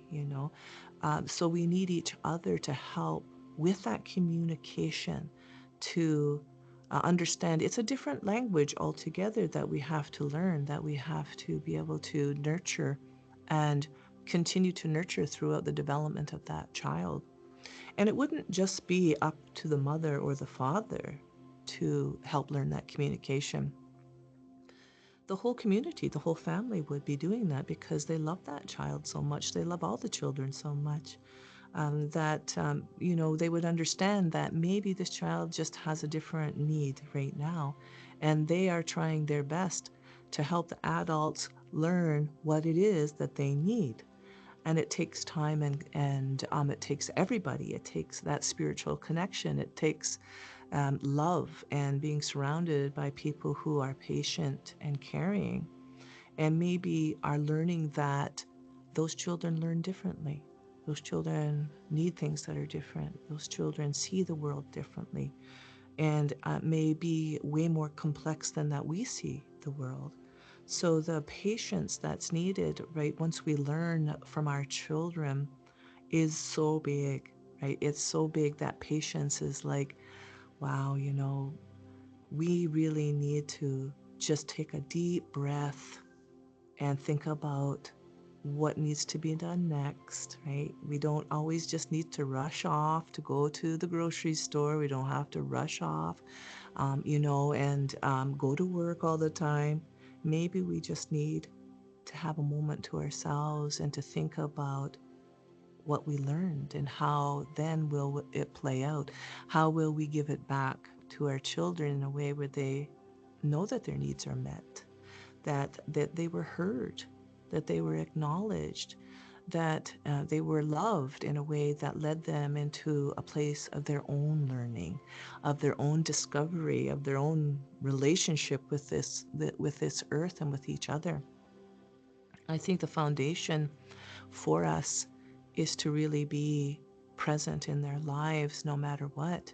And when they do have a way of being in this world, it's up to us to learn that, to see the world the way that they see the world, and to help them maybe see the world that we are in as well, and to offer them different pathways to explore their gifts and to feel so loved and interconnected, to feel like they're walking in a world that's going to take care of them, and that they will feel that they can do the things that they need to do in this world. And when we explain that to the Western world, that we have our own ways of being with our children, of talking about different ways that we come into this world, of different experiences that we have, of learning styles and different education. It may be a little foreign for that Western world to understand there are different ways to be in this world.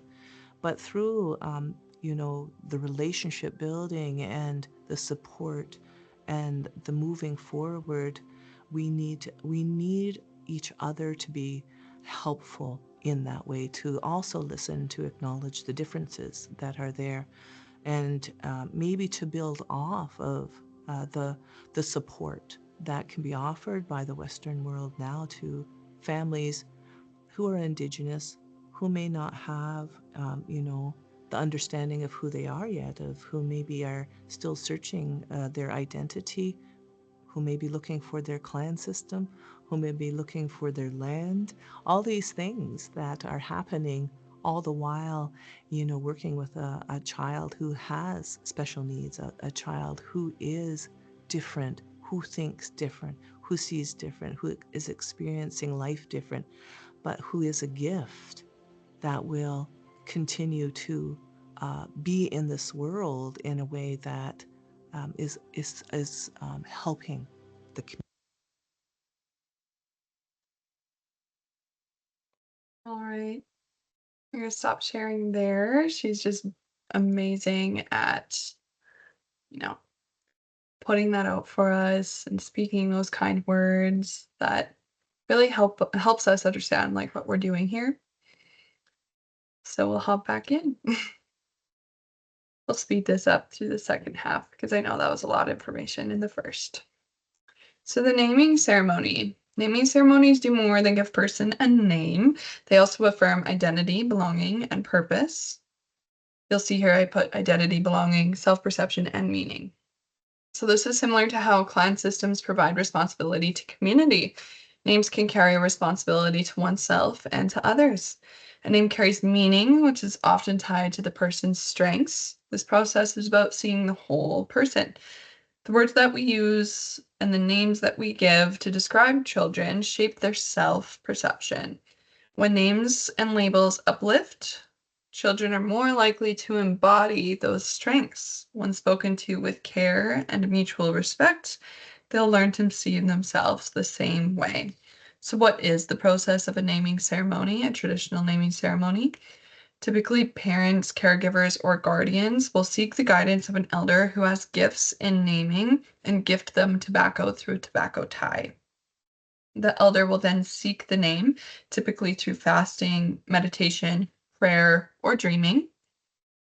The spirit will then give the name. So I like to remind people that when you're a spirit in the spirit world with Creator, you already do have a spirit name. Every spirit has a spirit name, but the process of finding the name is just connecting you back to your spirit, one that has already been named and give to you before you even walked this plane of existence, right? So we all do have one.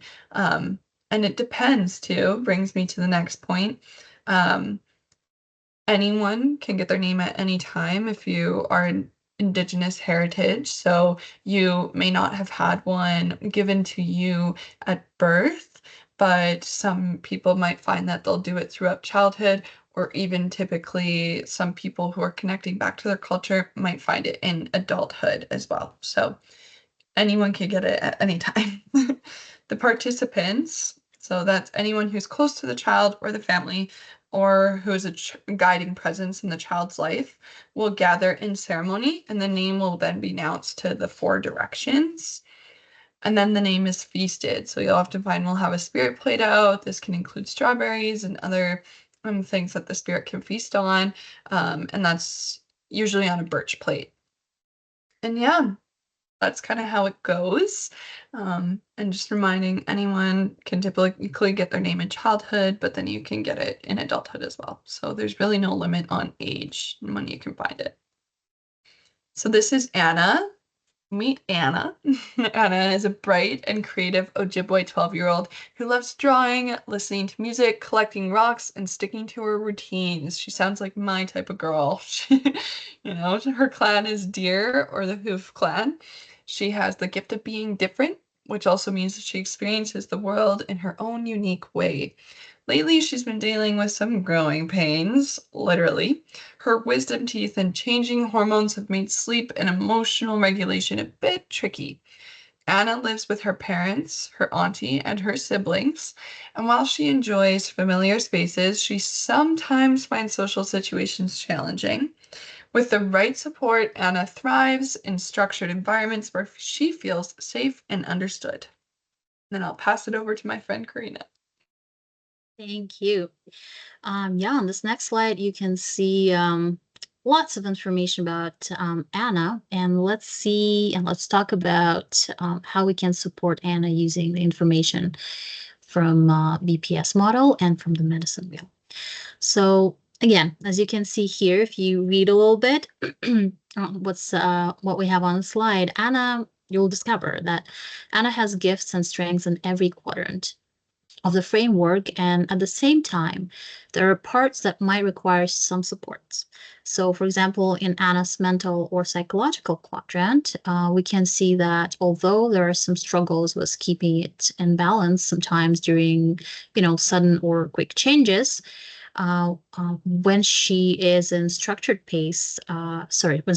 and paced environment, Anna demonstrates strong problem-solving skills. She's also very creative. When we look at emotional or social part of Anna's being, it's affected in many ways, but there's still strengths that she demonstrates there as well.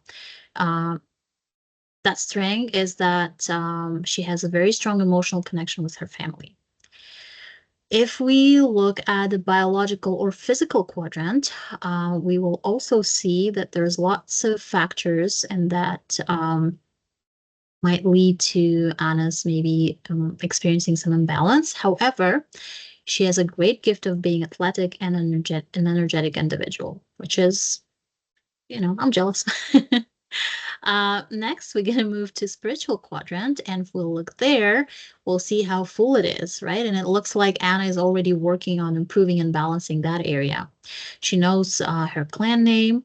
She's eager to learn more about her traditions, and she tries to practice some rituals, for example, smudging, and she is trying to look for ways to practice them, those traditions in the way that appropriate for her sensory needs. That will lead us to the next slide where we can talk more on how we can support Anna using that rule of 3, the 3-legged stool that we talked about earlier, right? So how do we help Anna navigating the system and finding supports using the information we just talked about for an hour earlier? So using this information, we can look into prioritizing some supports, but not overlooking the strengths and not forgetting about, saving them, right, and working on them as well. So to address medical, psychological, and psychiatric factors, we might look and book wisdom teeth surgery and seek referral for counseling and pain management, because as I mentioned, I think earlier, pain does affect, and everyone knows, right? The pain, physical pain, especially tooth pain, affects mental well-being as well. So from this perspective, we want to look into both managing the pain, the physical pain, but also managing the effects of the pain on Anna's body mentally. Right? In terms of communication supports, our next part of the table, We may connect with possible respite services, look into virtual services that provide day programs, and maybe find some ways to provide peer connections. And those can be both virtual or in person, whatever is available. We would want to do that because Anna mentioned that she's looking for more connections, but we know based on the information that social connections are maybe not a strength for her right now. And also there was mentioned that there are other siblings and the family might be, the adults in the family are busy. So providing them respite might give them some break, again, mentally supporting them mentally and physically as well, right? And happier adults probably will be more resourceful when it comes to supporting children. So that's important too. And so for behavioral needs, our last part of the table, we can work on building initiation skills to increase social supports. And if there are any behavior services in place, we can seek support from the behavioral professional that is already involved to work on increasing compliance with surgery. And now, if we can go please to the next slide, we will talk more about the last part on how to find resources for behavioral health. We're going to be talking specifically about Ontario because we're providing this workshop from Ontario. We're working in Ontario in this province. So naturally, we're more familiar with, you know, how the system works here and what we can find here. But as I mentioned, I always say I'm sure almost 100%, maybe 99.9% that it's going to be a very similar process in most of the provinces. Perhaps the names of the organizations will be different, but I'm sure it's very, very similar. So lots of ways to start looking for supports if you need to support your child with their behavioral challenges. No right or wrong way to start. You can start from any of those places. So usually I think it kind of flows naturally. Usually people do a little search and they contact local agencies or service providers. Here's the list of the most I would say popular ones and bigger ones in Ontario. So it's Autism Ontario, Ontario Association for Behavior Analyses, or ONTABA in short, and Developmental Services Ontario. That being said, I think I need to mention that when we're talking about behavioral supports, we're not talking specifically or only about, some learning disabilities or autism. So behavioral challenges and behavior needs might be, training with behavioral needs might be required for any individual. So those organizations can help you no matter the diagnosis, really, and if there is any. Next way to start looking for supports is online.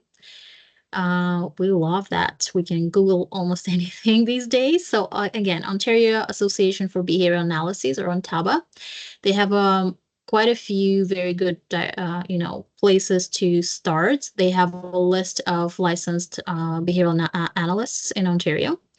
So you can go there and see maybe, look for a professional that might be helpful.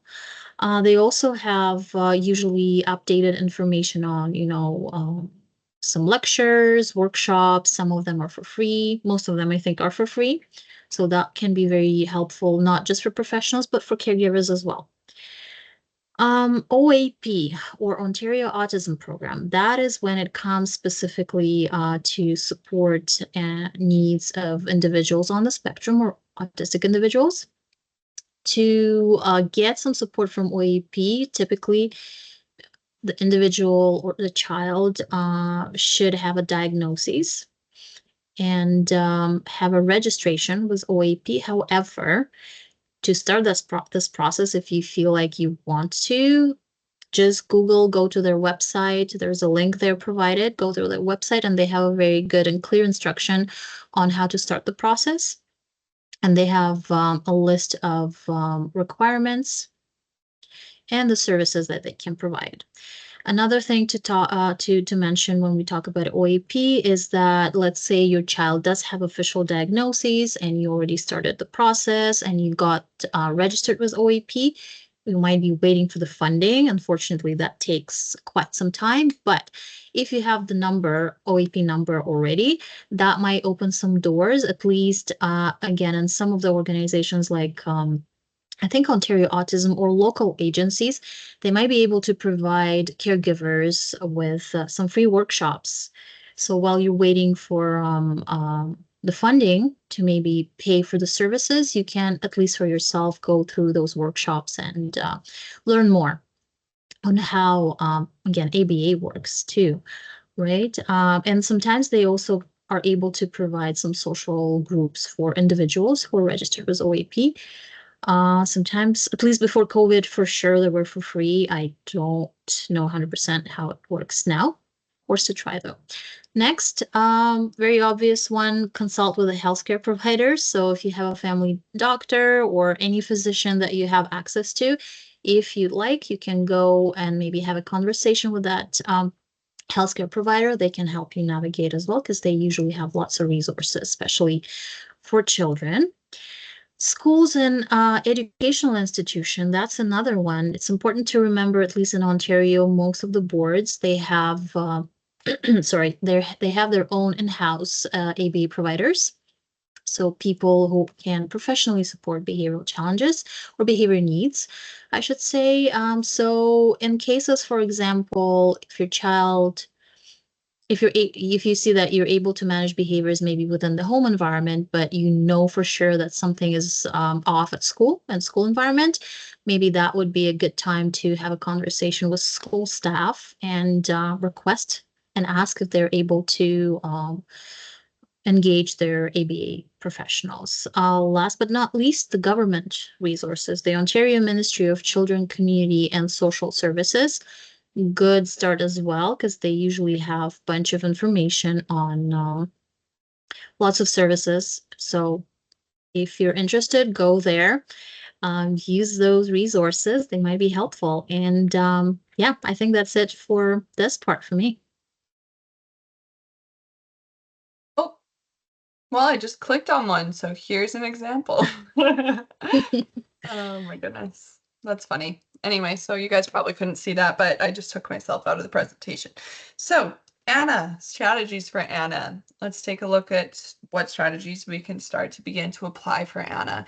So as you can see here, a functional behavior assessment in FBA will help identify why Anna engages in certain behaviors by looking at her needs across all areas of well-being. This will guide supportive strategies that promote her comfort, communication, and sense of security. So that's for the mental quadrant or the psychological quadrant.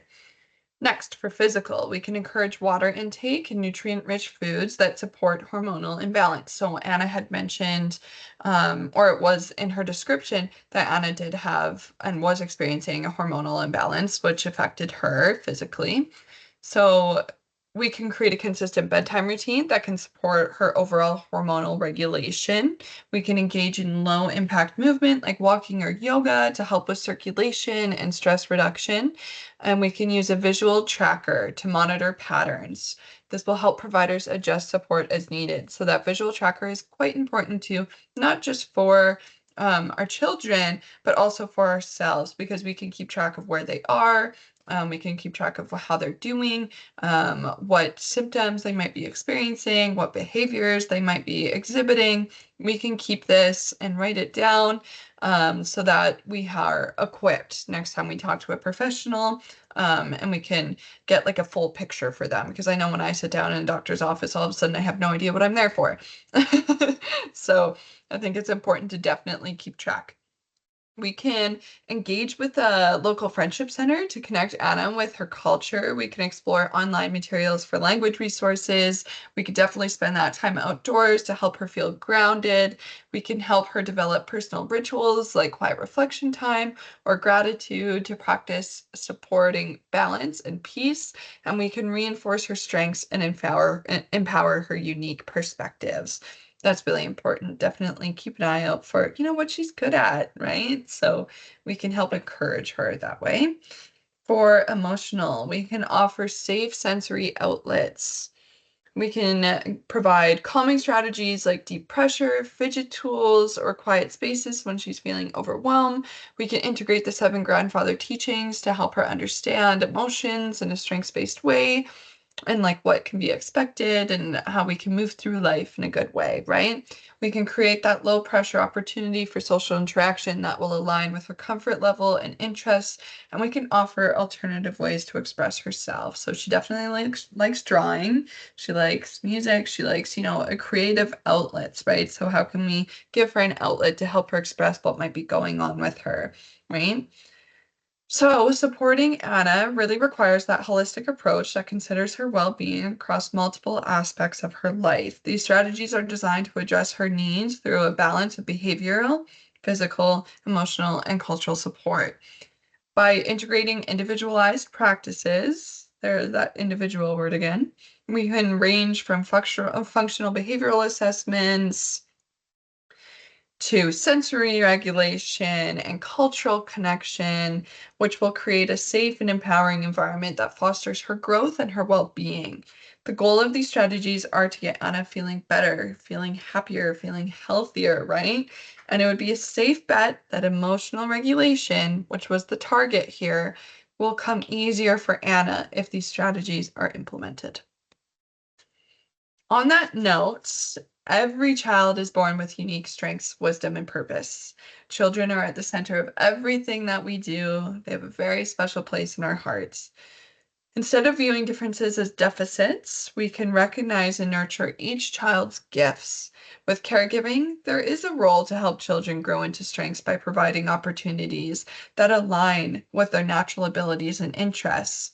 This means creating environments where they feel valued, supported, and empowered to develop their identity in a way that honors their spirit.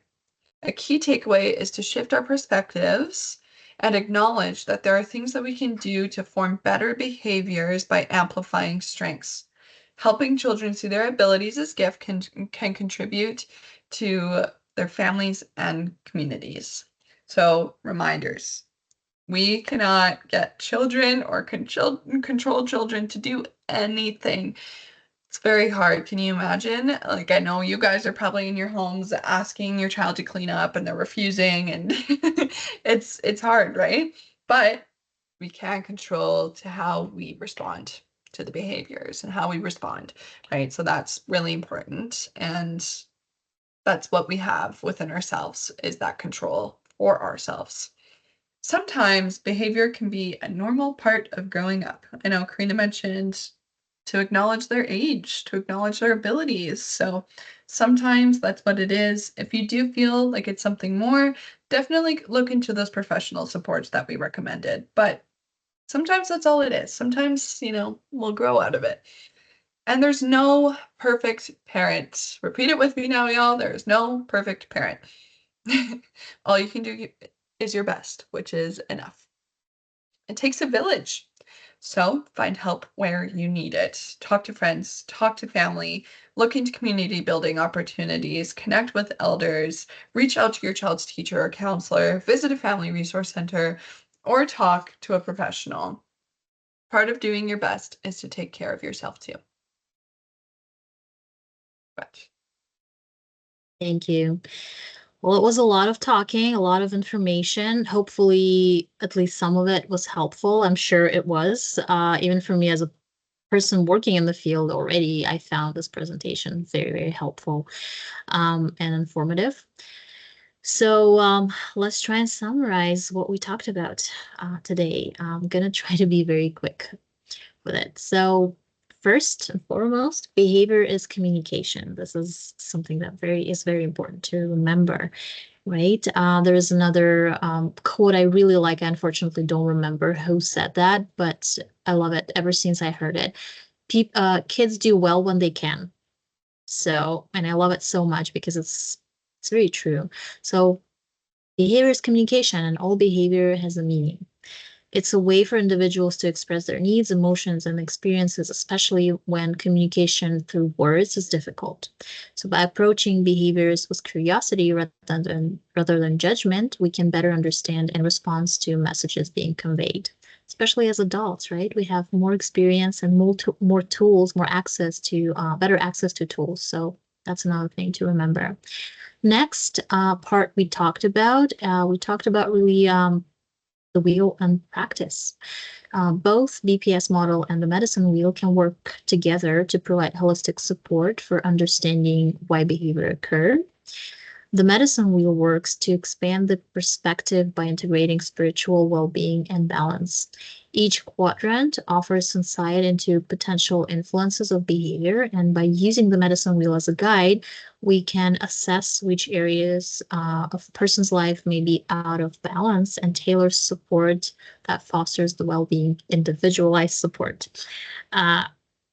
Next part we mentioned today about support. So every person's journey is unique, and effective support recognizes individual strengths, needs, and cultural identity, adapting approaches to align with what works best for this specific person in this specific family. One size fits all solution does not exist and should not exist, and support must be flexible and responsive. Last but not least, the opportunities. Whether big or small, every moment of connection has the potential to build trust, foster growth, and support positive changes. By being intentional in our interactions, we create safe, meaningful space for learning, healing, and empowerment. Gwetch. Those are our takeaways. So this is our schedule. Next time you see us on this recording, we'll be talking about mental wellness for diverse thinkers. This is our survey monkey. Please, please, please take a picture of this slide, screenshot it, do whatever you got to do to it. But so long as it brings you back to this survey monkey, we'll be happy if you could just provide us some information, some feedback, because it contributes to our overall well-being or overall growth of the program and where we want to take this program further. So if you have any recommendations, if you would like to just say your thoughts, it takes legit like 1 minute to complete. So if you could do that, we would be so appreciative and thank you. So that moves on to our references. And of course, we don't have any questions or comments, but if you need to connect with me, it is CATWOOD@BINNOOJIIYAG.com. So Catwood@Binnoojiiyag.com. Chimigwetch. Thank you. Thank you so much for listening and speaking with us and sitting and taking this time today. Bye for now. Bye, Bye, everyone.